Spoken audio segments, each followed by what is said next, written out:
서울시 임동 고시원에서 고시생의 기묘한 괴담. 오늘 하루만 더 이 좁은 곳에서 참아주세요. 내일은 반드시 밝은 곳으로 꺼내드릴게요. 나는 마음속으로 사자에게 양해를 구하며 수미의 얼굴을 다시 항아리 속에 조심스럽게 넣었다. 당장이라도 어둠 속에서 수미가 두 눈을 부릅뜰 것 같아서 견딜 수가 없었다. 더구나 지금으로서는 혼자서 할 수 있는 일이 없었다. 우선 경찰에게 연락할 생각이었다. 김장독을 묻을 때 항상 그렇듯이 판에 흙을 메워 넣을 때는 흙이 약간 모자랐다. 흙을 보충하려고 옆에 땅에 삽을 찔러 넣었었을 때 삽 끝에 또다시 작은 울림이 있었다. 흙 속에서 모습을 드러낸 것은 부패한 남자의 잘린 머리였다. 그것도 한두 개가 아니었다. 삽질을 할수록 항아리가 계속 모습을 드러냈다. 항아리 속에서는 몸통과 목이 분리된 부패한 시체들이 한 구씩 드러났다. 고대 중국의 인간 젓갈 같은 모습이었다. 얼굴들은 손에 기묘한 십자가, 목걸이를 들고 있었다. 어서 경찰에 알려야 해. 이렇게 되면 귀신이 무서운 것이 아니었다. 어서 이 인간의 탈을 쓴 악마들이 우글거리는 곳에서 탈출해야 했다. 당장 챙겨야 할 것은 핸드폰과 지갑이었다. 하지만 고시원에 올라갔을 때 내 방문 앞에서 누군가가 서성이고 있는 것을 보고 나는 모퉁이 뒤로 몸을 숨겼다. 강동윤이었다. 놈들은 내가 텃밭을 파헤친 사실을 이미 눈치챘을 것이다. 핸드폰과 지갑은 포기하자. 일단 밖으로 나가서 공중전화를 걸던지 지나가는 사람에게 핸드폰을 빌리든지 하자. 그러나 그 계획도 곧 무산되었다. 뒤를 돌아보니 어느새 나타난 총무와 창민이 입구를 막고 있었던 것이다. 말 그대로 진퇴양난이었다. 일단 몸을 숨겼다가 기회를 타서 밖으로 나가야 한다. 두 번째 통로를 경유해서 돌아가려고 벽에 몸을 잔뜩 붙인 채 까치발로 이동했다. 우당탕 발에 뭔가가 걸려서 요란한 소리를 내며 쓰러졌다. 누군가 그곳에 세워두었던 쓰레기통과 빗자루가 쓰러졌던 것이다. 그 소리에 동윤과 총무가 일제히 내 쪽을 돌아보았다. 나는 재빨리 양쪽으로 방들이 늘어서 있는 두 번째 통로로 뛰어들어갔다. 노란 플래시 불빛이 천천히 바닥을 훑고 지나간다. 통로 쪽에서 숨죽인 발자국 소리와 톤을 낮춰 속삭이는 목소리가 들렸다. 내가 간발의 차이로 몸을 숨긴 곳은 입구에서부터 다섯 번째 방이었다. 내 옆에는 낯선 고시생 한 명이 코를 골며 자고 있었다. 내가 침대 속으로 뛰어들어도 세상 모르고 자는 것을 보니 분명 약을 먹었을 것이다. 아니나 다를까 책상 위에는 총무실에 있던 커피잔이 있었다. 첫 번째 방 쪽에서 문을 여는 소리가 났다. 방을 하나하나 열고 조사할 생각인가. 두 번째 방. 숨이 막히고 식은땀이 났다. 이대로 침대에 누워만 있다가는 대번에 들키고 만다. 문 여는 소리가 소름 끼치게 청각을 자극했다. 귀신이 방문을 하나씩 두드리고 다닌다는 괴담보다 훨씬 무서웠다. 이것은 실제 상황이다. 들키면 나도 텃밭에 묻힌 그 수많은 희생자들처럼 생명을 보장할 수 없다. 세 번째 방문 소리가 온근감을 가지고 성큼성큼 다가왔다. 이제 내가 있는 곳까지는 불과 두 방밖에 남지 않았다. 자꾸만 오줌이 마렵다. 이를 하도 꽉 깨물어서 어금니 뿌리가 시큰거렸다. 무언가 행동을 해야 한다. 그것도 바로 지금 끼익 네 번째 방문을 여는 소리. 수군거리는 소리 중간중간 욕설이 섞여 있다. 어떡하지 방문을 여는 순간 내가 먼저 공격을 하고 도망갈까? 무리다. 상대는 3명이다. 더구나 한 명은 힘이 센 동윤이다. 1대1이라고 하더라도 맨손으로는 상대가 되지 않을 것이다. 뭔가 무기가 될 만한 날카롭고 뾰족한 것이 필요했다. 그러나 이 방에서 무기가 될 만한 것이라곤 두툼한 하드커버에 법전과 문구용 가위밖에 없었다. 법전은 너무 크고 무거웠다. 나는 만약에 사태에 대비해서 가위를 집어 청바지 뒷주머니에 쑤셔 넣었다. 드디어 발자국 소리가 다가왔다. 바닥 벽 책상 위 천장. 나는 필사적으로 눈을 굴려 이 극한의 상황에서 솟아날 구멍을 찾았다. 마침내 내가 있는 방의 문이 열렸다.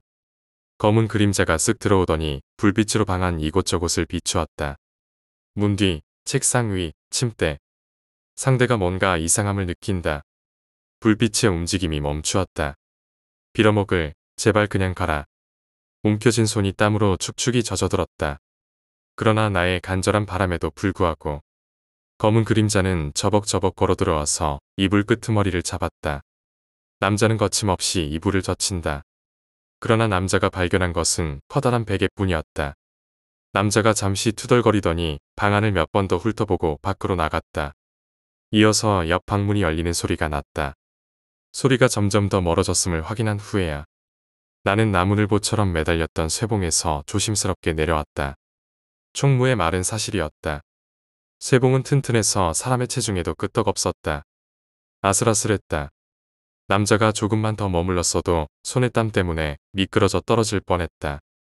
나는 열린 문틈 사이로 동정을 살피다가 놈들이 9번째 방으로 들어가는 것을 확인하고 조용히 밖으로 나왔다. 발 뒤꿈치를 들고 살금살금 입구 쪽으로 이동한다. 어쨌든 이 밀폐된 곳에서 벗어나 입구까지만 도달하면 얼마든지 도망갈 수 있다. 여차하면 뛸 생각이었다. 뒤를 돌아보니 녀석들은 아직 9번 방을 수색 중이었다. 지금이라면 내가 유리하다. 막 입구를 향해 돌진하려고 고개를 돌리는 순간 눈앞이 번쩍했다. 동윤이 내 바로 앞에서 플래시 불빛을 들고 웃고 있었다. 어둠 속에서 불빛에 비친 그의 얼굴이 그로테스크하게 일그러졌다. 동윤이 무시무시한 악력으로 내 어깨를 움켜잡았다. 어깨가 뽑힐 것만 같다. 발 뒤꿈치로 동윤의 앞발을 찍었지만 꿈쩍하지도 않았다. 다음 순간 동윤의 입에서 신음소리가 터져나왔다. 동윤의 손에서 피가 뚝뚝 떨어졌다. 내가 뒷주머니에 숨겨두었던 가위로 그의 손등을 찍어버렸던 것이다. 뒤에서 총무와 창민이 달려오는 소리가 들렸다. 나는 손등에 꽂힌 가위를 뽑으려는 동윤을 어깨로 밀쳐내고 입구 쪽으로 몸을 날렸다. 내 뒤에서 고함 소리와 거친 발자국 소리가 손에 잡힐 듯이 들려왔다. 그러나 이 거리에선 내가 한 발 빠르다. 놈들과 상당한 거리차를 두고 입구 손잡이를 잡는 순간 해냈다. 는 희열이 밀려왔다. 입구의 문이 열리지 않았다. 놈들이 양손잡이를 쇠사슬로 얽어매어 자물쇠로 잠가버렸던 것이다. 완전히 갇혔구나. 입에서 저절로 상욕이 튀어나왔다. 눈앞의 위기에만 집착해서 긴장을 놓아버린 나의 불찰이었다. 놈들은 내 바로등 뒤까지 순식간에 추격해왔다. 선택의 여지가 없었다. 나는 뒤돌아볼 것도 없이 내 방을 향해 뛰어갔다. 모퉁이를 돌자마자 내 방문으로 들어가 문을 잠갔다. 어서 이 문 열어 부숴버리기 전에. 동윤이 거칠게 고함을 지르며 방문을 발로 걷어찼다. 시간이 얼마 없다. 나는 일단 형민에게 먼저 연락을 했다. 나야 준영이, 여기 지금 고시원이거든. 어서 와줘, 빨리. 지금 몇 시인 줄 아냐? 나도 잠 좀 자자. 지금 그게 중요한 게 아니야. 중요한 일이라고. 내 목숨이 걸려 있어. 가능한 한 빨리. 믿는다. 나는 상대의 대답을 듣지도 않고 그대로 전화를 끊어버렸다. 친구의 부탁을 못 들은 척할 리는 없는 녀석이다. 조금 있으면 내가 아는 누군가가 온다고 생각하니 왠지 마음이 든든해졌다. 게다가 녀석은 이 사건에 대해 약간의 정보를 가지고 있다. 경찰이 나를 미친놈 취급해도 어느 정도 나를 변호해 줄 수는 있을 것이다. 쾅쾅 방문을 걷어차는 소리와 욕설은 계속되었다. 3명이 달라붙어서 번갈아가며 미친 듯이 문에 발길질을 해대고 있었다. 우지직 나무가 쪼개지는 소리가 들린다. 이제 문이 부서지는 것은 시간 문제다. 와들와들 떨리는 손가락으로 112를 눌렀다. 제발 받아라, 제발 뚝뚝 통화 중이다. 개새끼들. 세금은 받아서 어디다 쓰는 거야. 나는 핸드폰을 닫았다가 열고 다시 버튼을 눌렀다. 갑자기 오지근하는 소리가 들리면서 문 열리는 소리가 들렸다. 뭐야 이거. 이 새끼 어디로 갔어? 옆방에서 동윤과 총무의 당황한 목소리가 들렸다. 그들이 부순 방은 비어있는 옆방이었다. 사람은 선입견에 따라 행동한다. 나는 아까 방을 나서기 전 내 방에 있던 스파이더맨 타월을 떼어서 옆방에 걸어두었다. 내가 방을 비운 사이 놈들이 내 방을 함부로 뒤질까봐 그랬던 것인데 결과적으로 방 번호보다는 문 가리개로 방을 구분하는 습관을 가진 녀석들을 멋지게 속일 수 있었다. 그러나 그것은 근본적인 해결책이 아니라 잠시 약간의 시간을 벌어준 것에 불과했다. 수작 부리지 말고 빨리 문 열어. 얕은 수에 속은 게 분해서인지 놈들은 더욱 거칠어진 발길질로 내 방문을 걷어차기 시작했다. 나는 거듭 112를 눌렀다. 신호음 드디어 사람이 받았다. 네, 경찰서입니다. 말씀하세요. 여자 경찰관이었다. 그러나 막 도움을 청하려는 순간 핸드폰의 배터리가 나가고 말았다. 이럴 리가 없다. 아침에 분명히 충전을 해두었는데 필사적으로 전원 버튼을 눌러봤지만 핸드폰은 켜지지 않았다. 문 밖에서 발길질이 멈추고 낮게 읊조리는 주문 소리가 들려왔다. 설마 주문 소리 때문에 시간이 없다. 곧 총무가 여벌의 열쇠를 찾아서 올 것이다. 그 전에 방문이 먼저 부서질지도 모른다. 내가 이곳에서 빠져나갈 곳은 어딜까? 나는 창문 쪽을 돌아보았다. 2층 높이. 과연 내 발목이 견뎌낼 수 있을까? 하지만 선택의 여지가 없다. 문은 금방이라도 열릴 듯이 들썩거렸다. 잠시 움직임이 멎었다. 무엇을 하려는 거지? 천이 뜯기는 소리에 나는 반사적으로 고개를 들었다. 맙소사, 창민이 위쪽 창문의 방충망을 뜯어내고 그쪽으로 기어들어오고 있었다. 동윤이 밑에서 목마를 태우고 있을 것이다. 창민의 얼굴은 화장이 뭉개져서 귀신과 같은 형상이었다.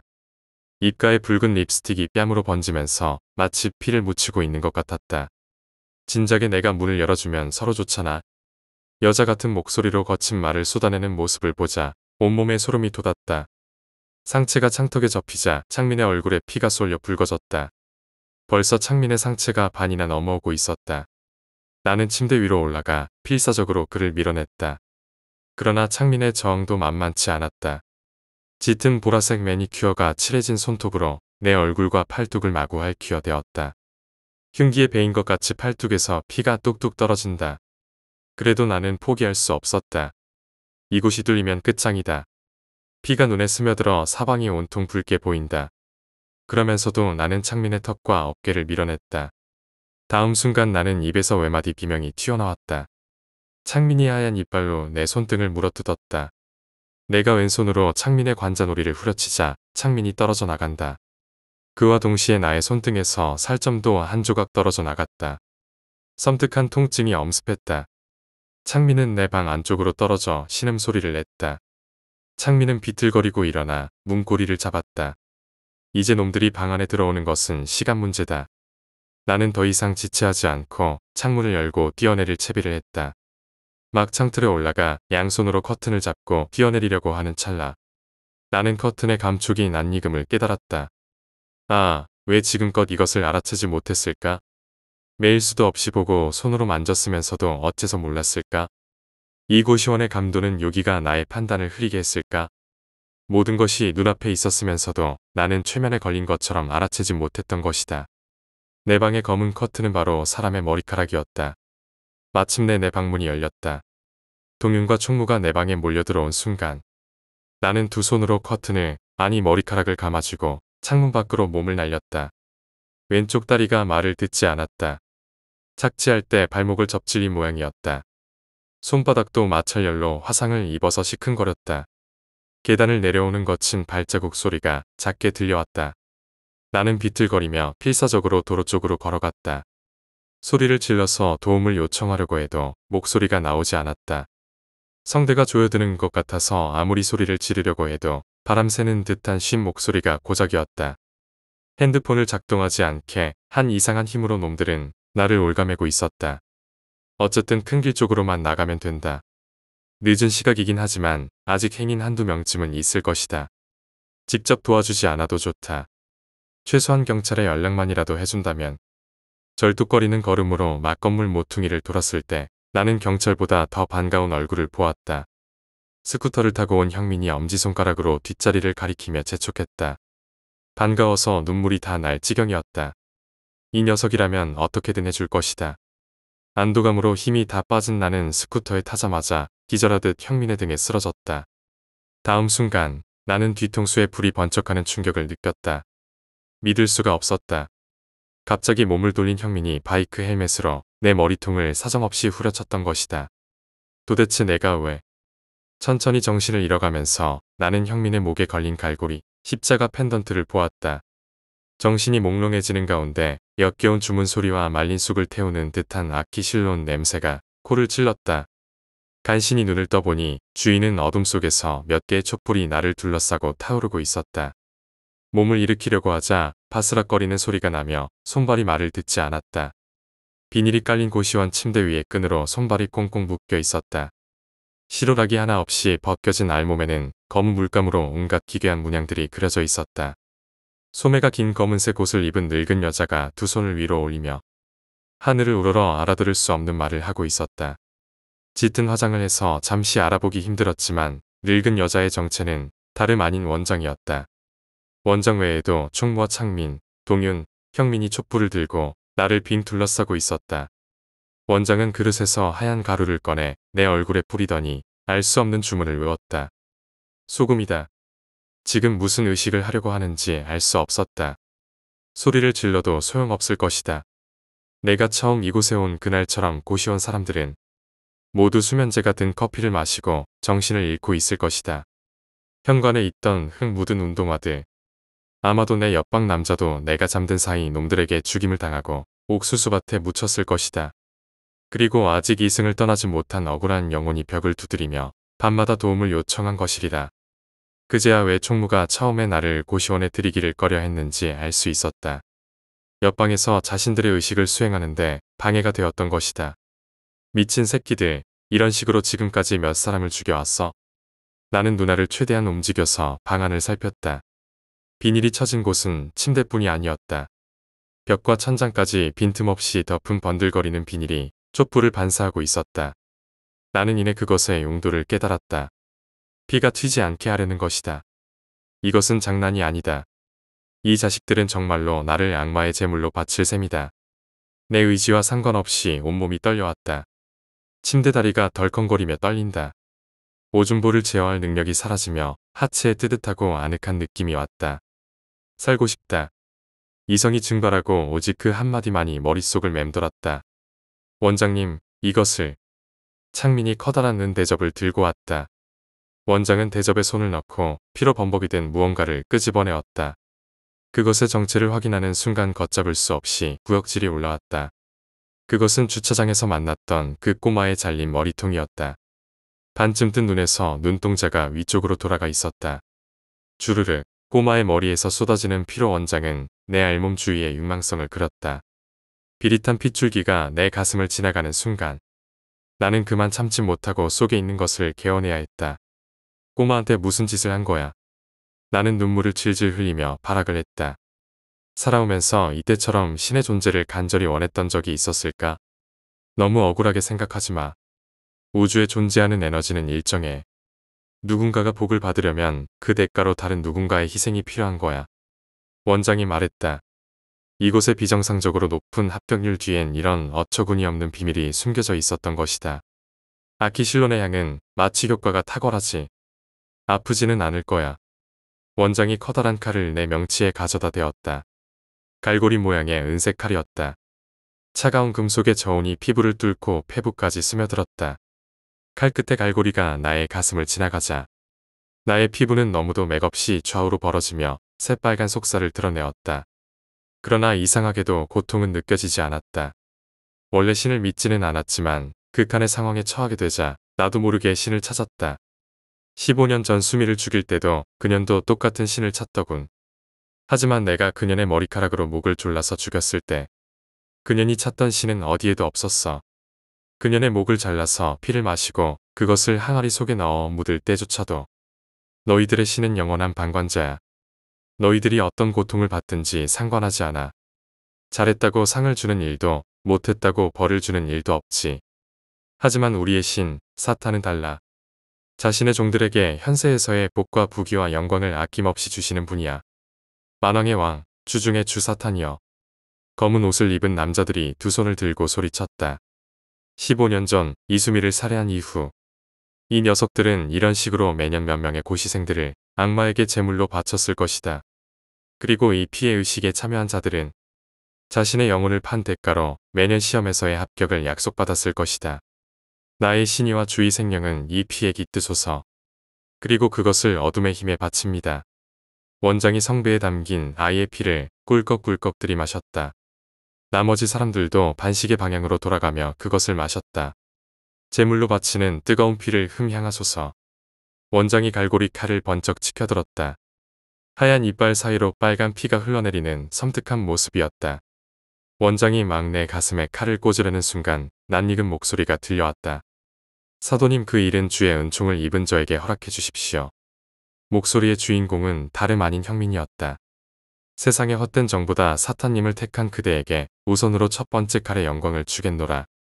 주께 제물을 바치고 그 피를 마시라. 그리하면 그대의 소원이 모두 이루어지리라. 원장이 형민에게 칼을 건네어 주었다. 두 손으로 칼을 움켜쥔 형민은 나에게 다가왔다. 그의 눈은 광기로 희번덕이고 있었다. 형민아, 너까지 도대체 왜 그래? 정신 차려, 준영이라고. 나는 발버둥치며 형민의 정신을 돌리려고 소리를 질렀다. 내가 누군지는 너무도 잘 알아. 나는 지금 제정신이야. 너와 같이 공부하고 밥을 먹을 때와 마찬가지로 지극히 정상이야. 내가 어째서 이런 악마들의 모임에 있는 거야? 넌 독실한 크리스천이었잖아. 기독교의 신이 나에게 해준 일이 뭐가 있지? 나도 학창 시절부터 온몸을 바쳐 그를 믿고 섬겼어. 하지만 나에게 남은 게 뭐야? 시험에는 매년 떨어지고 내가 존경하고 사랑하던 아버지는 어이없게 교통사고로 돌아가셨어. 그토록 선량하신 분이었는데 기도하라고, 구하고자 하는 자는 문을 두드리라고. 아버지가 사랑하는 자식에게 뱀을 주겠느냐고. 내가 그를 섬긴 대가는 바로 절망이었어. 형민이 칼을 내 목에 가져다 대었다. 아버지를 잃고 어머니마저 병원에 입원하셨을 때 나는 그 병원 복도에서 사도님을 만났지. 그 후로 몇 달에 걸쳐 그분의 가르침을 듣고 나는 세상에서 어둠이라고 손가락질하는 사탄이야말로 내가 찾던 참신이라는 사실을 깨달았어. 허울뿐인 천국이나 지옥은 존재하지도 않아. 무지한 대중들을 현혹하기 위한 위선자들이 지어낸 것에 불과해. 정작 그 치들은 그런 걸 믿지도 않지. 알겠어? 과거에도 현재에도 미래에도 존재하는 것은 오직 현실뿐이야. 나의 새 주인이신 사탄님은 나에게 현실에서의 진정한 복을 약속하셨어.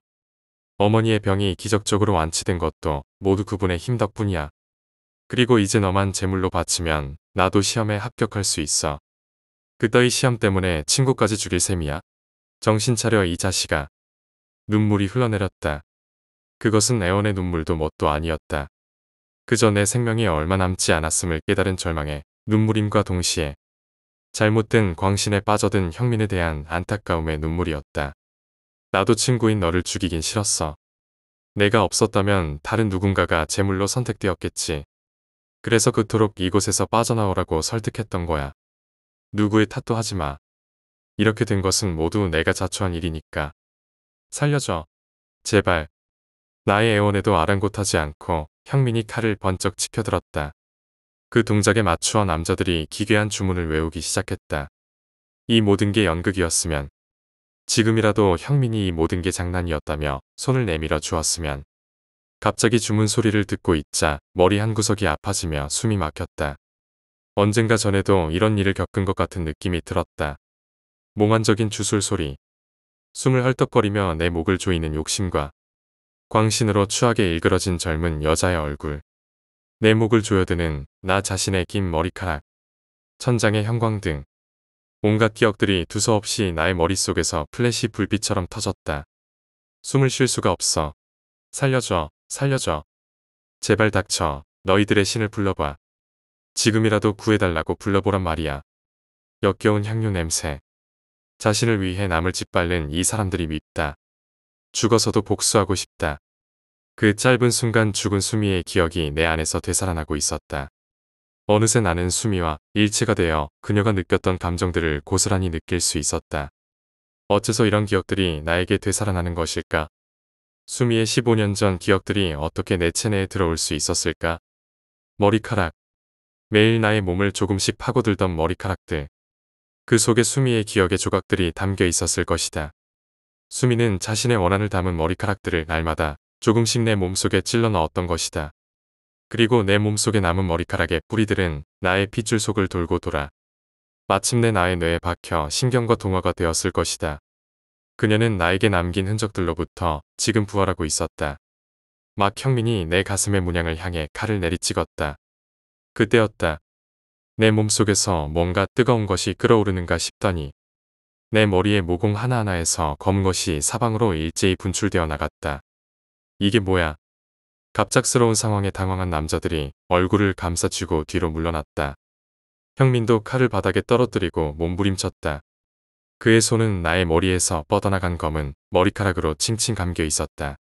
사방으로 뻗어나간 치렁치렁한 머리카락들이 형민과 원장, 그리고 남자들을 올가매었다. 형민은 나의 기괴한 모습을 보고 소리쳤다. 머리카락 한 다발이 내 의지에 따라 내 손발을 묶고 있던 끈을 간단히 잘라내었다. 나는 형민을 노려보며 천천히 침대에서 일어났다. 기억난다. 모든 것이 서서히. 괴물들은 바로 너희들이야. 나를 죽이는 것도 모자라 15년 동안이나 그 좁은 곳에 가둬두었지. 나는 죽어서도 하루도 쉴 수 없었어. 매일 목이 졸리는 고통에 혀를 늘어뜨리며 나를 구해줄 사람을 찾아 이곳을 떠돌아 했어. 나의 목소리는 어느새 여자의 톤으로 변해 있었다. 머리카락은 사방으로 뻗어나가면서 두피가 뜯어질 것처럼 긴장되었다. 손가락 끝에 불로지지는 듯한 통증이 느껴지며 손톱이 피부를 찢으며 꾸불꾸불 자라났다. 나는 준영으로서의 기억을 그대로 보존한 채 수미의 의식과 완전히 동화되어 있었다. 이미 준영이라고도 수미라고도 할 수 없는 복합 인격체가 되었던 것이다. 문득 과거의 기억이 단편적으로 되살아났다. 15년 전 이수미라는 이름의 여자였던 나에게는 특이한 능력이 있었다.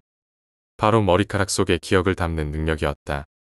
그 전부터 어떤 사물에 손을 대면 그 사물에 대한 인상이 머릿속에 불현듯 떠오르는 일이 종종 있었다. 물론 아주 구체적인 정보나 장면까지는 아니어도 불길한 사연이 깃든 물건이면 어김없이 음울하고 슬픈 기운이 느껴지곤 했다. 물건에 깃든 정보를 읽어내는 능력은 그 대상이 내 몸의 일부분일 때 더욱 구체적으로 향상되었다. 옛날부터 손톱이나 머리카락에는 그 사람의 영혼이 담겨 있다는 말이 있다. 신체의 일부분인 손톱이나 머리카락에는 내가 생활하면서 겪는 모든 정보에 노출되어 있고 어떤 형태로든 그 흔적을 간직하게 마련이다.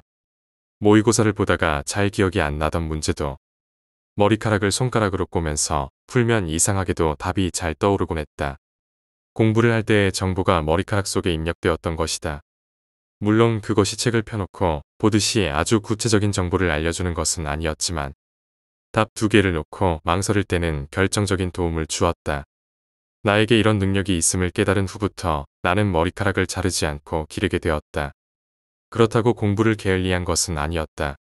머리카락은 남들보다 조금 기억력이 좋은 정도의 보조적인 역할을 할 뿐이었다. 같이 공부를 하면서 만나게 된 단짝 친구 경란은 유난히도 내 머리카락을 부러워했다.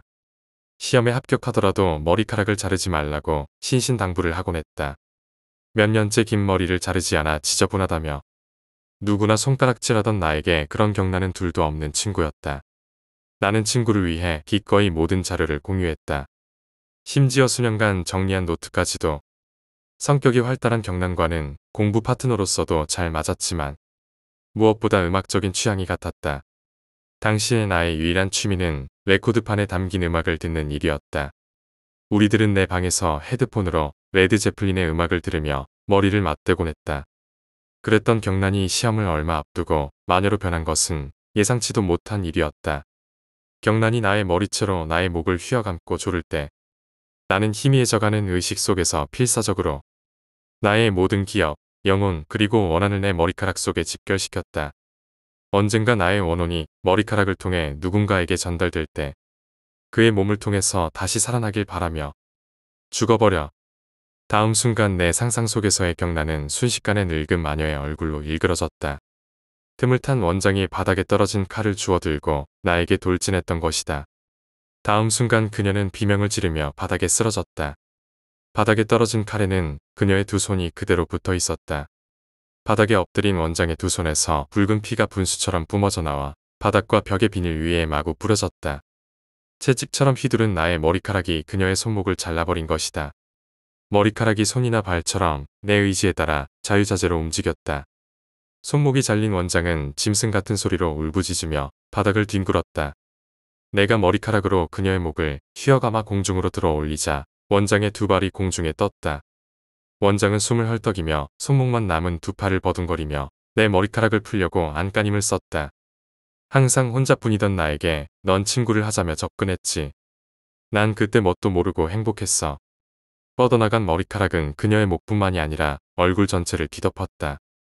얼굴 전체가 머리카락으로 시커멓게 뒤덮인 원장은 온몸에 경련을 일으키며 저항했다. 내가 머리카락을 조이자 처절한 비명이 새어나왔다.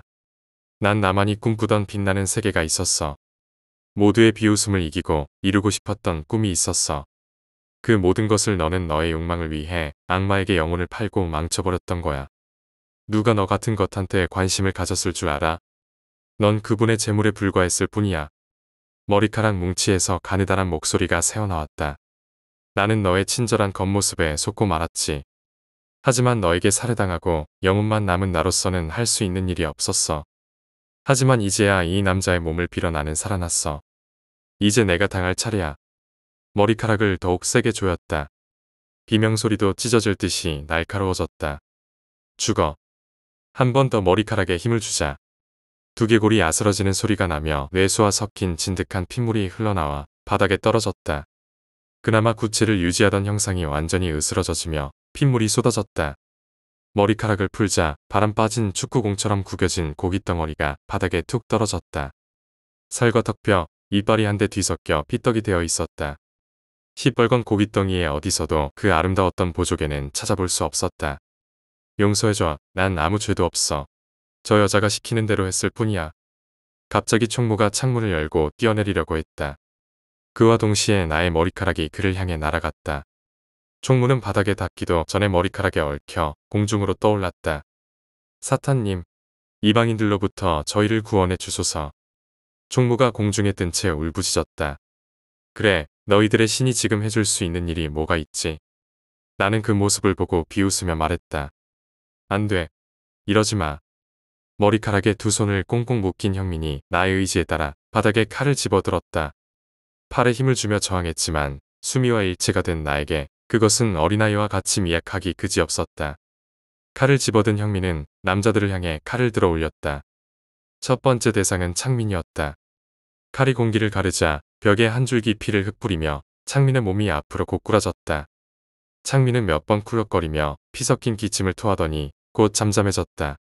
형제여, 이러지 마시오. 동윤과 총무가 애원했다. 운동으로 다져진 동윤의 다부진 몸도 이제는 아무런 도움이 되지 않았다. 형민의 칼이 다시 한번 위아래로 움직이자 암록색 창자가 동윤의 배에서 뭉클거리며 쏟아져 나왔다. 나의 머리카락들은 촉수처럼 부지런히 움직이며 그의 창자를 휘감고 마구 뽑아냈다. 못쓰게 된 카세트 테이프처럼 마구 뽑혀나온 창자가 터지면서 벽과 바닥에 피와 더러운 노물이 쏟아졌다.